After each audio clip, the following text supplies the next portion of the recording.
मैं आपके सामने ये बताने के लिए आया हूं कि कैसे कुचक्र रचकर, कैसे दुर्भावनापूर्ण तरीके से साजिश रचकर इस देश के बेटे, दिल्ली के बेटे अरविंद केजरीवाल को गिरफ्तार किया गया है। और ये कितनी बड़ी साजिश है, इसका एक एक करके आपके सामने मैं खुलासा करूंगा। जो मुख्यमंत्री दिल्ली के 2 करोड़ लोगों की शिक्षा के लिए, स्वास्थ्य के लिए, बिजली के लिए, पानी के लिए, माताओं बहनों को बस की फ्री यात्रा देने के लिए काम कर रहा है, उस मुख्यमंत्री को जेल में डालने के पीछे कितनी गहरी और बड़ी साजिश रची गई है, इसका एक एक करके आपके सामने खुलासा करूंगा। और दूसरी बात,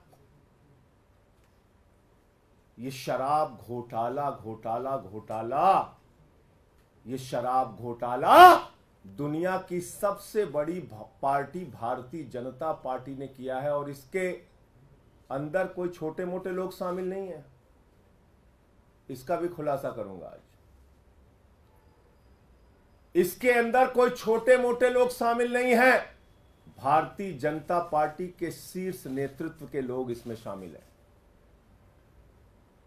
मैं एक एक करके बताता हूं आपको। एक व्यक्ति है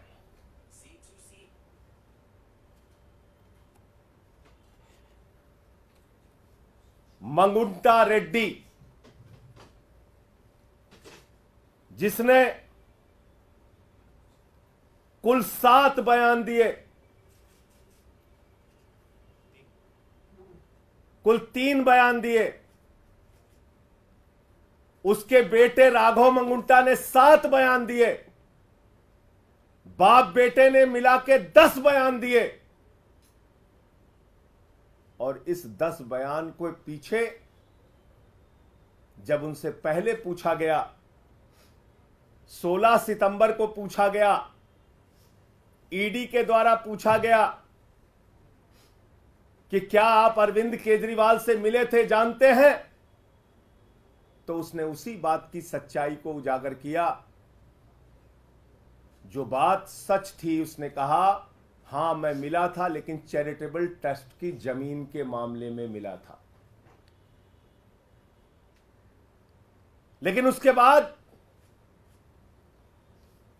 उसके बेटे को, राघव मंगुंटा को गिरफ्तार किया जाता है।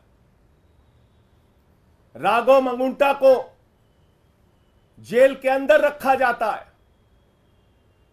5 महीने तक जेल में रखा जाता है,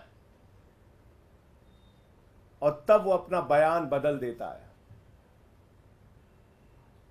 16 सितंबर पर पहली बार कार्रवाई होती है मंगुंटा रेड्डी सांसद पर, रेड होती है 16 सितंबर 2022 को, और 10 फरवरी तक लगातार उसको कहा जाता है बयान दो, बयान दो, बयान दो केजरीवाल के खिलाफ। वो बयान नहीं देता तो 10 फरवरी को उसके बेटे राघव मंगुंटा को गिरफ्तार कर लिया जाता है। और 10 फरवरी से लेकर 16 जुलाई तक 7 बयान लिए जाते हैं राघव मंगुंटा के, मंगुंटा रेड्डी सांसद के बेटे राघव मंगुंटा के। कितने बयान? 7 बयान। 3 बयान बाप का, 7 बयान बेटे का। और उन 5 महीनों में जो 7 बयान वो देता है, उसमें भी पूछा जाता है 6 बयान में अरविंद केजरीवाल को जानते हो, अरविंद केजरीवाल ने कोई घोटाला किया है, अरविंद केजरीवाल पे कुछ बोलना है। उसने कहा नहीं नहीं नहीं, बिल्कुल नहीं। लेकिन 5 महीने की जेल के बाद वो टूट जाता है। और 7वां बयान 16 जुलाई को उसका होता है और वो बदल जाता है, वो वही साजिश का हिस्सा बन जाता है। 5 महीने के प्रताड़ना के बाद बदल जाता है और अरविंद केजरीवाल के खिलाफ बयान देता है। लेकिन हैरानी की बात सबसे ज्यादा यह है कि ये 6 बयान और बाप के 2 बयान गायब कर दिए जाते हैं। 5 महीने की जेल के दौरान दिए गए बयान, ईडी कहती है इस पर हमें भरोसा नहीं है और उसको रख लिया अनरिलाइड अपॉन डॉक्यूमेंट्स, यानी ऐसा बयान जो केजरीवाल के खिलाफ नहीं था उस पर की ईडी ने कहा हमें इस पे भरोसा नहीं है। हमारे वकीलों ने अदालत में पैरवी की, बार बार कहा हमें देखना है वो बयान जो उसने अपनी गिरफ्तारी के दौरान दिया। और जब हमारे वकीलों को कोर्ट ने आदेश दिया जाओ और देखो वो सारे बयान, उनके होश उड़ गए। आपको पता है उनके होश उड़ गए। बाप बेटे के 9 बयानों में कहीं भी अरविंद केजरीवाल का जिक्र नहीं, और बाद में अरविंद केजरीवाल का नाम उससे जबरन दबाव बनाकर अरविंद केजरीवाल के खिलाफ उससे बयान दिलवाया जाता है। अब ये मंगुंटा रेड्डी और राघव मंगुंटा है कौन, जिसको ईडी ने कहा कि यह शराब का कारोबारी है, शराब का घोटालेबाज है, इसके यहां हम छापा मारेंगे। 16 सितंबर को छापा मारा।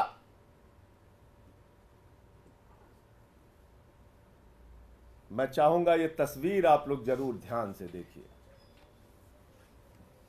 ये भारत के प्रधानमंत्री नरेंद्र मोदी जी के साथ गलबहियां करते हुए, उनसे मिलते हुए ये तस्वीर आप जरूर देखिए। ये है मंगुंटा रेड्डी सांसद, जिनकी तस्वीर है भारत के प्रधानमंत्री के साथ। यह है मंगुंटा रेड्डी जिनकी तस्वीर है भारत के प्रधानमंत्री के साथ। 16 जुलाई जब यह हमारे खिलाफ बयान देता है, अरविंद केजरीवाल और के खिलाफ बयान देता है, अरविंद केजरीवाल और आम आदमी पार्टी को खत्म करने की भाजपा की साजिश में शामिल हो जाता है, तो 18 जुलाई को इसकी बेल हो जाती है। 18 जुलाई को इसकी जमानत हो जाती है। आप समझ पा रहे हैं इतनी बड़ी साजिश। एक आदमी जिसको खुद ईडी कह रही है ये शराब का घोटालेबाज है, शराब का घोटालेबाज है, उसका क्या रिश्ता है भारत के प्रधानमंत्री के साथ। और इतना ही नहीं, आज की तारीख में वो टीडीपी से चुनाव लड़ रहा है और भारत के प्रधानमंत्री की तस्वीर लगाकर जनता से वोट मांग रहा है। मैं चाहता हूं वो भी आप दिखाइए। ये देखिए आप, इसको टीडीपी का टिकट मिला हुआ है, भारत के प्रधानमंत्री की तस्वीर लगाकर वोट मांग रहा है। जिसको भाजपा कहती है घोटालेबाज है, ये जिसको कहती है ईडी कि हम इस पे कार्रवाई करेंगे, हम इसको गिरफ्तार करेंगे, हम इसको जेल में डालेंगे, जब उसने केजरीवाल के खिलाफ बयान दे दिया तो वो नरेंद्र मोदी जी की तस्वीर लगाकर जनता से वोट मांग रहा है भारत के लोकतंत्र में।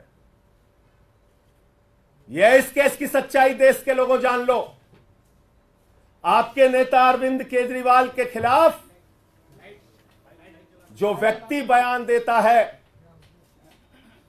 यह है, और जो बयान छिपा लिया जाता है ईडी के द्वारा हमारे वकीलों के दबाव में, कोर्ट के आदेश के बाद जब वो बयान देखते हैं जाकर ईडी के दफ्तर पर, जिसको अनरिलाइड डॉक्यूमेंट में ईडी ने रखा, यानी कि ऐसा डॉक्यूमेंट जिस पे भरोसा नहीं है, शुरुआती सारे बयान जिस पे भरोसा नहीं है, वो बयान जो उसने सही सही बताया था उस पर कह दिया हम इस पे भरोसा नहीं, उसको छुपा लिया, बोले छुप जाओ बेटा।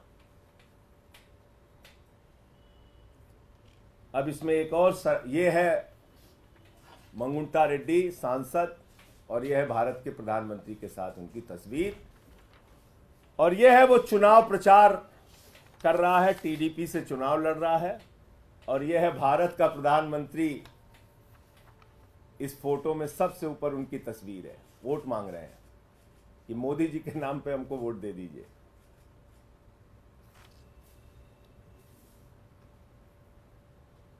अब मैं आता हूं कि शराब घोटाला भारतीय जनता पार्टी ने कैसे किया। अब एक शख्स आता है शराब का कारोबारी, जिसको कहती भारतीय जनता पार्टी घोटालेबाज है, घोटालेबाज है, घोटालेबाज है, शरद रेड्डी। शरद रेड्डी के घर पे 9 नवंबर को छापा होता है 2022 में। 9 नवंबर 2022 को छापा होता है और 9 नवंबर 2000 छापे के बाद इससे पूछा जाता है केजरीवाल जी के बारे में।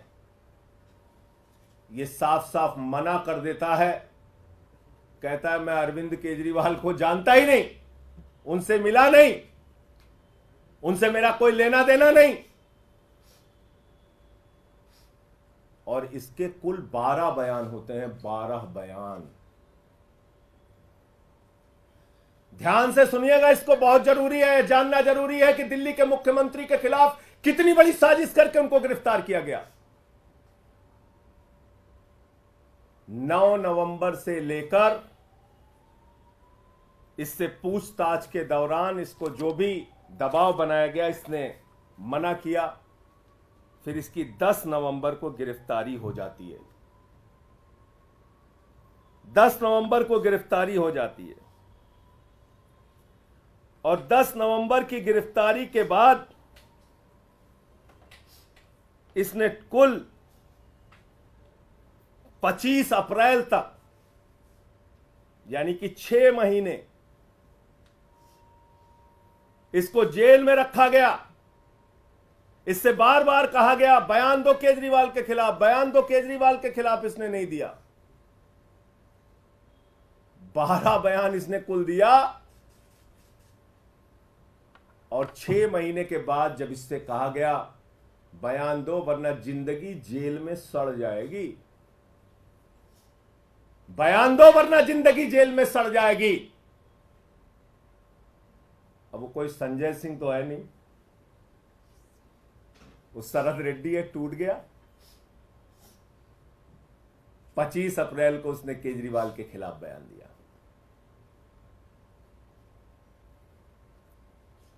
अब हमारे वकील फिर परेशान हुए कि जिस व्यक्ति ने केजरीवाल के खिलाफ बयान दिया उसके 10 बयान को अनरिलायड डॉक्यूमेंट में ईडी ने क्यों डाल दिया। उन्होंने फिर कोर्ट में एप्लीकेशन लगाई, जांच के आदेश मिले, हमारे वकील गए, उन्होंने देखा ईडी के दफ्तर में जांच के आदेश मिले, वकील गए, उन्होंने देखा, सारे 10 के 10 बयान पढ़े, वकीलों के होश उड़ गए। 10 बयानों में केजरीवाल का नाम नहीं और 10 बयान जो केजरीवाल का के खिलाफ नहीं थे उस पे ईडी ने कहा इस पे भरोसा नहीं, भरोसा नहीं, भरोसा नहीं। और जैसे ही उसने 25 अप्रैल को अरविंद केजरीवाल के खिलाफ बयान दिया, उसकी बेल हो जाती है, उसकी बेल हो जाती है। अब ये शरद रेड्डी, जिसको भारतीय जनता पार्टी कहती है ये शराब का घोटालेबाज है, ये शरद रेड्डी जिसको भारतीय जनता पार्टी कहती है शराब का बहुत बड़ा घोटालेबाज व्यक्ति है, ईडी कहती है शराब का घोटालेबाज है, उसको गिरफ्तार करती है, 6 महीने जेल में रखती है, केजरीवाल के खिलाफ बयान लेने के लिए बार बार कहती है, 10 बार वो कहता नहीं नहीं नहीं, केजरीवाल से कोई मतलब और रिश्ता नहीं। 10 बयान के बाद जब टूट गया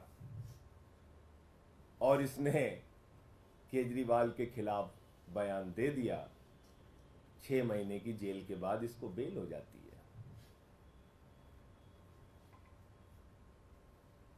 ये शरद रेड्डी कौन है?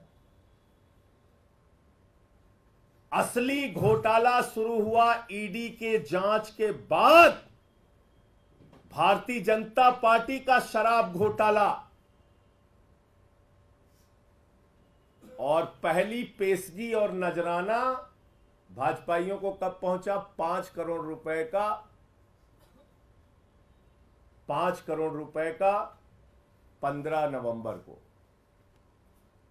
पहली पेशगी और नजराना 5 करोड़ का पहुंचा, और कुल 55 करोड़ रुपए की रिश्वत, जिसको किंग पिन बताते थे, किंग पिन शरद रेड्डी,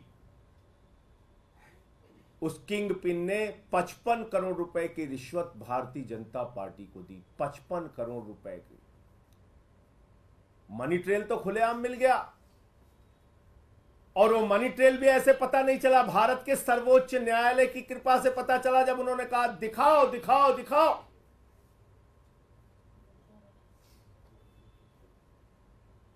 तो 21 मार्च को शाम को 6:50 पे मजबूरी में सारे डिटेल डालने पड़े वेबसाइट पे, बताना पड़ा कि ये शरद रेड्डी है शराब का घोटालेबाज, किंग पिन जिसको कह रही थी ईडी। और जैसे ही 6:50 पे भारतीय जनता पार्टी के शराब घोटाले का खुलासा हो जाता है, 7:14 पर मुख्यमंत्री के दफ्तर पे, मुख्यमंत्री के घर पे छापा पड़ जाता है। क्योंकि आप मीडिया में चर्चा करते हैं, आम आदमी पार्टी मुद्दा उठाती कि भाई शराब का घोटाला तो बीजेपी ने किया है। 21 मार्च को शाम को 6:50 पे इसका खुलासा हो जाता है। 55 करोड़ रुपए की रिश्वत भाजपा ने ली है, इस बात का खुलासा हो जाता है। उस खबर से ध्यान हटाना है, जनता का ध्यान भटकाना है। पहुंच गए केजरीवाल के घर और 7:14 पे छापा मार दिया। कहा गया ईडी के अधिकारियों को, जाओ जल्दी, वरना तो हमारा घोटाला खुल गया है तो बड़ा गड़बड़ हो जाएगा। और 2.5 घंटे की पूछताछ में जो 10 सम्मन दे रही थी ईडी, और हम कह रहे थे आम आदमी पार्टी को एक खत्म करना चाहते हैं, अरविंद केजरीवाल को गिरफ्तार करना चाहते हैं, वो बात सच निकली और अरविंद केजरीवाल जी को 2 घंटे की पूछताछ के बाद गिरफ्तार कर लिया गया। तो असली बात यह है कि यह शराब घोटाला भारतीय जनता पार्टी ने किया है, और यह शराब घोटाला ईडी के जांच के बाद शुरू हुआ है, और दिल्ली के मुख्यमंत्री के खिलाफ गहरी साजिश के तहत ऐसे बयान छिपा लिए गए, अनरिलाइड अपॉन डॉक्यूमेंट में डाले गए, जो बयान केजरीवाल के खिलाफ नहीं थे, और दबाव बनाकर जो बयान लिया गया वो बयान आधार बनाया गया, झूठा बेबुनियाद आधार। तो इसलिए साथियों और दोस्तों, मैं इस देश की जनता से कहना चाहता हूं, आपका मुख्यमंत्री, आपका नेता, दिल्ली के भाइयों से कहना चाहता हूं, 100% ईमानदारी से अपना जीवन जिया है, अपना जीवन जी रहा है। अरविंद केजरीवाल पर ना कोई दाग पहले था और ना जीवन में कभी रहेगा। अरविंद केजरीवाल का गुनाह सिर्फ एक है कि वो दिल्ली के बच्चों को अच्छी शिक्षा के लिए काम कर रहे हैं। उनका गुनाह सिर्फ ये है कि दिल्ली की माताओं बहनों के लिए बस की फ्री यात्रा का इंतजाम कर रहे हैं, उनको 1000 रुपए की आर्थिक सहायता का इंतजाम कर रहे हैं। अरविंद केजरीवाल का गुनाह सिर्फ ये है कि वो बुजुर्गों के लिए तीर्थ यात्रा का इंतजाम कर रहे हैं, फ्री बिजली, फ्री पानी का इंतजाम कर रहे हैं। एक ऐसी सरकार जो दुनिया में, देश में सबसे बेहतरीन तरीके से काम कर रही है, उसके पीछे ये बड़ी गहरी साजिश करके उनको गिरफ्तार किया गया है। और ये सारी तारीखें और ये सारे बयान चिल्ला चिल्ला कर ये कह रहे हैं कि ये साजिश है और साजिश है। आप लोगों को जो भी प्रश्न पूछना है सवाल पूछिए, मैं एक एक चीज का जवाब दूंगा। संजय जी, इसके अतिरिक्त ईडी के द्वारा ये भी कहा जा रहा है कि शराब घोटाले का पैसा हवाला कारोबारी के जरिए गोवा में पहुंचा 45 करोड़। आपके जो कैंडिडेट्स थे उनके पास वो पैसा कैश में पहुंचा और वहां के चुनाव में खर्च हुआ, ये इसके इतर बता रही है। और उसके बाद जो मनीष जी के सेक्रेटरी थे उनके बयान का भी जिक्र कर रही है ईडी। मनीष जी के सेक्रेटरी के बयान पर अरविंद केजरीवाल जी ने भी कोर्ट में अपना पक्ष रखा था।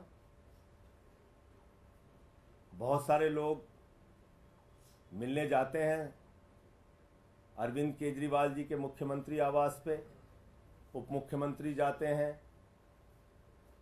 सेक्रेटरी जाते हैं, और उसमें कौन से कागज का वो जिक्र कर रहा है, कौन सा कागज दिया।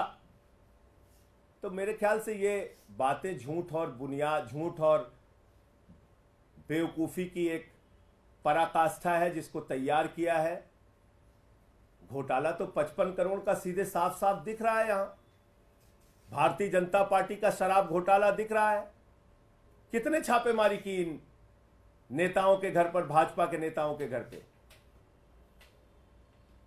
क्या बीजेपी के शीर्ष नेतृत्व को जाने बगैर 55 करोड़ रुपए मिल गए? उनको मालूम नहीं है 55 करोड़ रुपए पहुंच गए उनको? इस शराब घोटाले पे क्या कार्रवाई की ईडी ने, सीबीआई ने? आप बताइए मुझे। गोवा इलेक्शन। जब मैंने आपको बता दिया जिन लोगों ने केजरीवाल का नाम लिया, कैसे लिया, कितने दबाव में लिया, और पहले क्या बोला, बाद में क्या बोला, ये सारा कुछ बता दिया, तो उसमें गोवा की कहानी तैयार करो कि जो कोई भी झूठी कहानी तैयार करो, इसका क्या लेना देना है? और कोई प्रश्न? सर, ये भी अब तर्क लगाया जा रहा है कि आपके खाते में, क्योंकि जो पूरा ईडी का इन्वेस्टिगेशन है, दावा है 100 करोड़ का किकबैक, 45 करोड़ गोवा में, तो चुनावों के बाद आम आदमी पार्टी का खाता फ्रीज किया जा सकता है क्योंकि बेनिफिशियरी आप कह रहे हैं कि भारतीय जनता पार्टी का खाता सीज किया जा सकता है? मुझे ऐसा नहीं लगता, क्योंकि 55 करोड़ की रिश्वत तो उनको मिली है, उनके खाते में गई है। गड्डियां गिनी है भाजपाइयों ने 55 करोड़ की। तो मैं तो कहता हूं, जो जितना बड़ा भ्रष्टाचारी वो उतना बड़ा पदाधिकारी, ये है भारतीय जनता पार्टी का नारा। जो जितना बड़ा भ्रष्टाचारी वो उतना बड़ा पदाधिकारी, ये है भारतीय जनता पार्टी का नारा। और कोई प्रश्न? अपने उन बयानों का जिक्र किया जिनको ईडी ने कंसीडर नहीं किया, तो क्या इस मामले को लेकर आप लोग कोर्ट जाएंगे कि कोर्ट में आ गए ना? ओहो, आप लोग अपील करें? आप सुन नहीं रहे फिर मेरी बात। ईडी ने अपने बयानों की एक चार्जशीट बनाई और उन्होंने दिखाया। ध्यान से सुनिए, फिर से सुनिए, नहीं तो आप लोग गड़बड़ कर जाएंगे। ईडी ने अपने बयानों की एक सूची बनाई जिसमें उन्होंने कहा रिलायड अपॉन डॉक्यूमेंट, यानी ऐसे डॉक्यूमेंट, ऐसे कागजात जिस पे हमें भरोसा है, और अनरिलायड अपॉन डॉक्यूमेंट जिस पे हमें भरोसा नहीं है, और उसको छिपा के रख लिया। ऐसे अगर हिंदी की भाषा में, सरल भाषा में समझे, ऐसे बयान जिस पर ईडी ने, भाजपा ने, भाजपाइयों की साजिश ने, उनके षड्यंत्र ने भरोसा किया, और ऐसे बयान जिस पर उन्होंने भरोसा नहीं किया। और उसका खुलासा कैसे हुआ? उसको छिपा लिया। उसका खुलासा कैसे हुआ? जब हमारे वकील लोग अदालत में गए, उन्होंने कहा भाई हम देखना चाहते हैं कि जिन बयानों पर इन्होंने भरोसा नहीं किया, शरद रेड्डी के, राघव मंगुंटा रेड्डी के, वो बयान आखिर है क्या? अनरिलाइड में क्यों उसको रखा है? उस पर आपने क्यों रिलाई नहीं किया? तो पता चला उस पर रिलाई इसलिए नहीं किया क्योंकि वो शुरुआती बयान थे, और शुरुआती बयान में जब उसकी गिरफ्तारी नहीं हुई थी या गिरफ्तारी के दौरान भी लगातार जो बाकी बयान लिए गए उसमें बार बार उसने बयान तो दिया लेकिन अरविंद केजरीवाल का नाम नहीं लिया। और कुछ बयान तो ऐसे हैं जिसके तथ्य जब आप पढ़ेंगे तो आप हैरान हो जाएंगे। पूछा जाता है केजरीवाल जी से मिले, केजरीवाल जी को जानते हैं? नहीं जानते हैं, नहीं मिले। बाद में कहानी तैयार की जाती है। अब ये क्लियर हो गया, मैं फिर से दोहराऊं। सर, कल एलजी ने भी एक चिट्ठी लिखी है गृह मंत्रालय को, उसमें कहा है कि तमाम जो केस कोर्ट को भेजे जाते हैं आम आदमी पार्टी सरकार की तरफ से, इसमें शराब नीति वाला मामला भी है, गुमराह किया जाता है कोर्ट को, कोर्ट का वक्त बर्बाद किया जाता है। देखिए भाई, एलजी साहब कैसे काम करते हैं ये एक सर्वविदित सत्य है। वो किसी ऊपर के डायरेक्शन लेके काम करते हैं, उस हिसाब से अपना काम चलाते हैं। जो घोटाला रहेगा उस पे घोटाला। अब इस पे क्यों नहीं चिट्ठी लिखी एलजी साहब ने? 55 करोड़ रुपए की खुलेआम रिश्वत, रंगदारी जिसको कहा जाता है यूपी बिहार के भाषा में, रंगदारी खाई है भाजपाइयों ने। पहले नजराना पेशगी लिया 5 करोड़ का, फिर अलग अलग किस्तों में 55 करोड़ की रिश्वत ली। 55 करोड़ की रिश्वत बगैर प्रधानमंत्री की जानकारी के ले ली गई, बगैर नड्डा जी के जानकारी के ले ली गई, बगैर अमित शाह जी के जानकारी के ले ली गई। 55 करोड़ की रिश्वत, और रिश्वत तो छुपी हुई थी। वो तो सर्वोच्च न्यायालय का धन्यवाद दीजिए कि उन्होंने कहा तुम्हें जग जाहिर करना पड़ेगा कि कहां कहां से कितना पैसा खाया। तो बताइए, क्या एलजी को इस पे चिट्ठी नहीं लिखनी चाहिए कि एक शराब घोटालेबाज जिसको ईडी ने कहा कि वो किंगपिन है, ईडी ने उसको गिरफ्तार किया, उसने 55 करोड़ रुपए की खुलेआम रिश्वत भारतीय जनता पार्टी को दी। पूरी की पूरी भारतीय जनता पार्टी सर से लेकर पांव तक शराब घोटाले में डूबी हुई है। उस पर चिट्ठी नहीं लिखनी चाहिए एलजी साहब को? तो मैंने तो बता दिया अब आपको, इसमें कुछ डाउट तो बचा नहीं कि कितनी गहरी साजिश रची गई। और सवाल हो बताइए। इससे थोड़ा हटके कल देखा गया था कि सुनीता केजरीवाल जब पीसी कर रही थी तो 3 फोटोज लगे हुए थे भगत सिंह, बाबा साहेब अम्बेडकर के साथ केजरीवाल। सर, इसमें सवाल ये है कि भगत सिंह के ग्रैंडसन ने, यदवेंद्र संधू ने इस पे आपत्ति जताई है, कहा कि राजनीतिक पार्टियों को इस तरह से फोटो नहीं लगानी चाहिए, उन्होंने अपना जीवन देश के लिए कुर्बान किया। तो आप कह रहे हैं कि भारतीय जनता पार्टी का कोई नेता हो या देश का कोई भी नेता हो, मैं अपनी फोटो क्या देश के महापुरुषों के साथ नहीं लगा सकता? क्या देश बाबा साहब डॉक्टर भीमराव अंबेडकर जी के साथ, शहीद आजम भगत सिंह जी के साथ आप लोगों की फोटोएं नहीं होती हैं? लोग तो जाके शहीद आजम भगत सिंह की जहां तस्वीर देख लेते हैं वहां सेल्फी लेते हैं, उनके स्टैचू पे जाके सेल्फी लेते हैं, उनके साथ फोटो डालते हैं, नेताजी सुभाष चंद्र बोस के साथ फोटो डालते हैं, बाबा साहब के साथ फोटो डालते हैं। यहां तक कि अपने चुनाव प्रचार में भी नेता लोग फोटो डालते हैं महापुरुषों के साथ, क्रांतिकारियों के साथ। इसमें मुद्दा क्या है, सवाल क्या है, मुझे बताइए ना। अरविंद केजरीवाल हमारी पार्टी के मुखिया हैं और उनकी तस्वीर अगर शहीद आजम भगत सिंह जी के साथ है या बाबा साहब जी के साथ है तो ये अधिकार हर एक नागरिक को है कि वो महापुरुषों के साथ अपनी तस्वीर लगा सकता है। इसका मतलब ये नहीं हुआ कि हम उनके पदचिन्हों पर चलने का प्रयास कर रहे हैं। इसका मतलब ये थोड़ी है कि हम अपने आप को दावा कर रहे हैं, अपने आप से हम अपने आप को बहुत बड़ा समझ रहे हैं। नहीं, हम उनके वो हमारे लिए अनुकरणीय है, प्रार्थनीय है। हम उनके पदचिन्हों पे चलने का प्रयास कर रहे हैं।